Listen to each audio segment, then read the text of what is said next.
Horlama gerçekten çok önemli bir problem ve ciddi bir sosyal de bir problem. Kişinin alay konusu olduğu bir problem, kişinin sosyal olarak izole edildiği bir problem, karı kocanın arasına kara kedi gibi giren bir problem, yatak ayrılmasına, tabii yatağın ayrılması çiftler arasında uzaklaşmaya kadar giden bir problem. Boşanma döneminde olan çiftlere bir istatistik yapmışlar. Boşanmaya yol açan İlk 3 sebep içine çiftler %86'sı ilk 3 sebep içine horlamayı koymuş. Yani horlama boşanmaya kadar giden ciddi bir sıkıntı. Horlayan kişilerin eşlerinin ortalama normal kişilerden 1 saat daha kısa uyuduğu da ispatlanmış, gösterilmiş. Yani sizin eşiniz horluyorsa siz normal her gün 1 saat daha az uyuyorsunuz ki bu çok ciddi bir rakam gerçekten. O yüzden horlama evlilik hayatını, evliliği çatırdatabilecek ciddi bir problem. Peki neden horluyoruz? Horlama üst hava yollarından geçen havanın çevre dokuları titreştirmesiyle ortaya çıkan bir ses.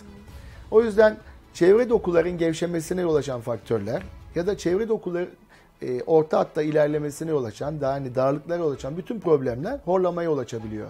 Bu kimi zaman kilo oluyor, kimi zaman yaş oluyor. Çünkü yaş ilerledikçe dokularımız gevşiyor. Kimi zaman burunda kemik kıkırdak eğrilikleri oluyor. Bunun içinde alerjik yapı oluyor, sinüzit oluyor. Özellikle çocuklarda geniz eti bademcik problemleri oluyor. Küçük dil yumuşak damak sarkıklıkları oluyor. İki bademcik arasındaki mesafenin kısa olması oluyor. Alt çenenin küçük olması, dilin normalden büyük olması oluyor. Kimi zaman da tiroid bezinin az çalışması oluyor. O yüzden horlama dediğimiz şeyin altında çok farklı sebepler oluyor.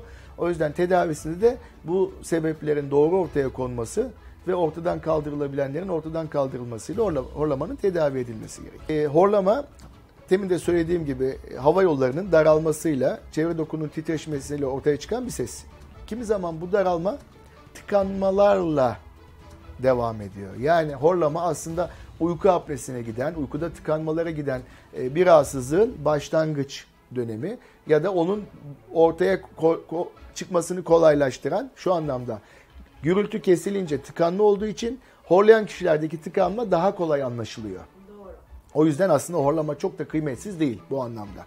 Ancak kişi normalde 10 saniye ve üzerinde farkında olmadan uykusunda solukta tam kesilmeyle seyreden bir problem yaşıyorsa biz buna patolojik kabul ediyoruz, bir hastalık kabul ediyoruz ve apne diyoruz. Apnelerin saatte 5'ten fazla olması durumunda da biz o kişiye uyku apnesi diyoruz. Uyku apnesi önemli. Neden önemli? Açlığa dayanıyoruz, susuzluğa dayanıyoruz. En zayıf olduğumuz şey hava açlığı. Yani havasızlık bizi ciddi anlamda sıkıntıya sokuyor. Ne kadar tutabiliriz nefesimizi? Bizim uyku testi dediğimiz bir testimiz var. Kişileri uyku apnesi açısından değerlendirdiğimiz bir test bu. Polisomnografi diyoruz biz bu teste. 72 yaşında bir hastamızın 117 saniye nefesini tuttuğunu gördük. Farkında olmadan 117 saniye. Ben şu an size nefes tut desem siz 30. 40. saniyede şiddetli bir hava açlığıyla nefes alma ihtiyacı duyarsınız. Düşünebiliyor musunuz? 117 saniye. O yüzden gerçekten önemli bir rahatsızlık uyku apnesi. Niçin önemli bir rahatsızlık? Çok farklı sebeplere yol açıyor. Çok ciddi sıkıntılara yol açıyor. Bir tanesi şu. Kişi REM uykusu dediğimiz derin uykuyu uyuyamıyor. Uyku iki ana evreden oluşuyor. Bir non-REM yani yüzeyel uyku, bir de REM derin uyku. Yüzeyel uykuyla başlıyoruz. Uyku giderek derinleşiyor. Derin uykuya giriyoruz. 4-5 dakika uyuyoruz. Sonra tekrar yüzeyelleşiyor. Derinleşiyor. Bu derin uykuya geliş fazı 35-40 dakika sürüyor. Derin uyku 5-7 dakika sürüyor. Sonra tekrar yüzeyelleşiyoruz. Böyle bir periyotlarla uyuyoruz biz. Kişi uyku apnesi rahatsızlığı varsa ve REM uykusu dediğimiz derin uyku tüm dokularımızın gevşediği, gerçekten dinlendiğimiz ve işte güne iyi başlamamızı sağlayan, günün yorgunluklarını atmamızı sağlayan, gerginliklerimizi atmamızı sağlayan kalp kasları, solunum kasları ve göz kasları dışında tüm kaslarımızın dinlendiği gerçek dönem REM uykusu. Kişi uykusu derinleştikçe, kaslar gevşedikçe bu sefer tam tıkanma oluyor. Tıkanma olunca bir nefes alma çabasıyla böyle bir ses, pozisyon değiştirme ne oluyor? Uyku tekrar yüzeyleşiyor. Bu kişiler tüm gece derinleşmeye çalışan bir periyot, sonra tekrar yüzeyleşme.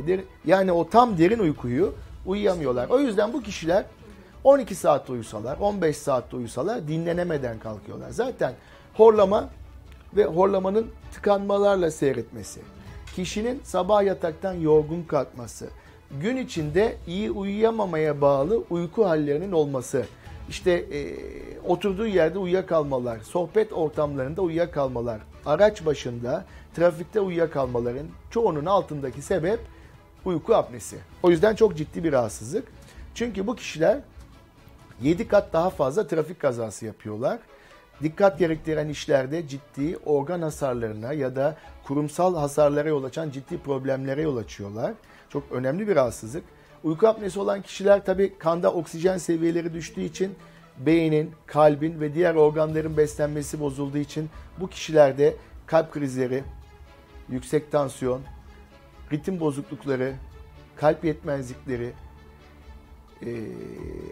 unutkanlıktan başlayan erken bunamaya giden nörolojik rahatsızlıklar ortaya çıkabiliyor. O yüzden çok ciddi bir rahatsızlık. Toplumda da çok yaygın. Sonuçta her 3 kişiden birinde horlama var. Horlayan her 3 kişiden birinde de uykuda tıkanma var. Böyle bir istatistik olduğunda sokakta gördüğümüz her 10 erişkinden birinde uyku apnesi var. Yani bu şu anlama geliyor.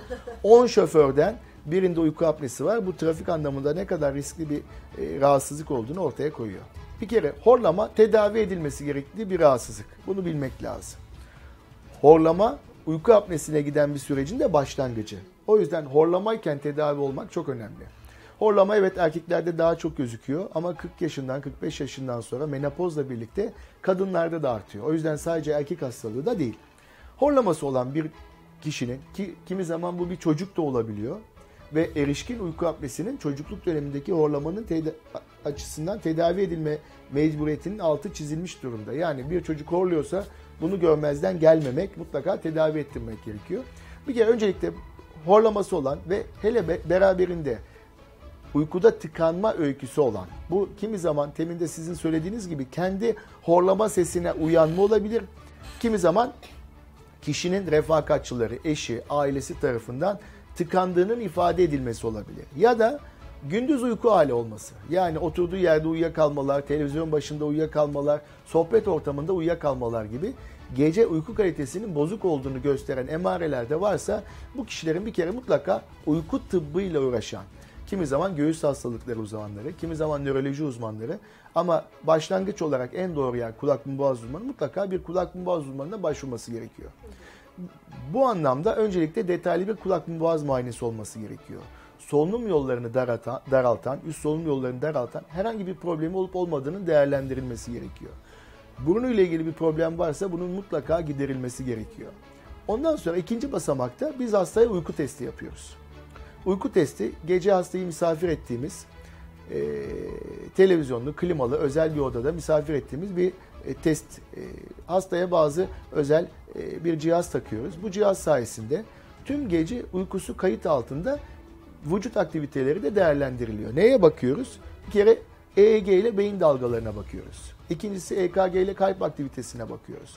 Üçüncüsü burun solunumunu ölçüyoruz. Akciğerlerin havalanmasını ölçüyoruz. Vücut pozisyonuna bakıyoruz, bacak hareketlerine bakıyoruz, göz hareketlerine bakıyoruz. Bu sayede hasta kaç kere nefes almış, kaç kere nefes vermiş, kaç kere nefes tutmuş. Bu esnada kandaki oksijeni ne kadar düşmüş bunu değerlendiriyoruz. Hastalığı matematiksel bir hale getirdikten sonra da hangi cerrahi tedaviyi ya da hangi tedaviyi izlememiz gerektiğine karar veriyoruz. Peki çok teşekkür ediyorum ben de size o zaman. Operatör Doktor Ümit Filiz bizimle birlikteydi. Bu dakikalarda KBB uzmanı işte horlamanın en önemli branş olarak baktığımızda çözümü tabii ki bu branşta. Çok teşekkür ediyoruz. İzmir'e hoşça kalın diyoruz. Her zaman güzel, her zaman güneşli. Yine bir güneşli güne denk geldim. Allah'tan. Tabii ki güneşli günler güzel. Sizinle birlikte olmak da güzel. Bakın hangi hekimle, hangi konuyu konuşmaya devam ediyoruz.